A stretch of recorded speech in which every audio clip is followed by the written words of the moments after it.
ये जो धरती है आपकी, ऊपर से मैं हेलीकॉप्टर से आई तो मुझे अच्छी तरह से पूरा इलाका दिख रहा था। कई जगह मैंने देखा कि काफ़ी सूखी ज़मीन दिख रही थी, लेकिन जहाँ जहाँ हरियाली है, इतनी सुंदर है, इतना सुंदर है ये इलाका। पहाड़ है, नदी भी है, बहुत सुंदर इलाका है। और मैं जानती हूँ, मेरी दादी इंदिरा जी हमेशा कहती थी कि जो आदिवासी भाई बहन हैं हमारे, उन्होंने हमेशा प्रकृति का आदर किया है। और ये जो ज़मीन है, ये जो जंगल हैं, ये जो नदियाँ हैं, जानवर हैं, इनसे आपका एक अलग जुड़ाव होता है। इनका आप बहुत आदर करते हैं अपनी संस्कृति में। और आपकी जो संस्कृति है आपको सिखाती है कि सब आपस में जब फूले फलेंगे तभी इंसान आगे बढ़ेगा, फूलेगा फलेगा। तो आप हमेशा, चाहे प्रकृति की कुछ भी चीज़ हो, चाहे पेड़ हो, चाहे जैसे मैंने कहा जंगल जानवर हो, आप हमेशा उनका देखभाल करते हुए, सबको अच्छा रखते हुए ही अपने समाज को आगे बढ़ाते हैं। तो ये बात मुझे बचपन में ही इंदिरा जी ने सिखाई थी।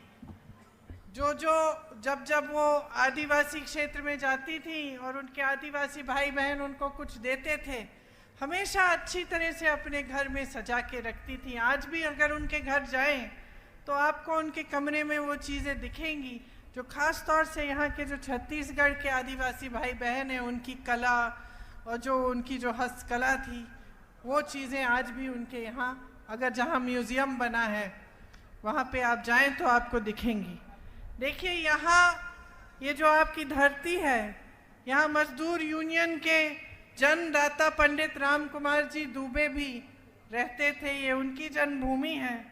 शिक्षा क्षेत्र में योगदान देने वाले विभूति भूषण लाहिड़ी जी का भी एक कर्मस्थली है। और भारत की अखंडता में प्रमुख भूमिका निभाने वाले श्री रतनलाल मालवीय जी, पंडित ज्वाला प्रसाद उपाध्याय जी और बाबूलाल गुप्ता जी भी थे।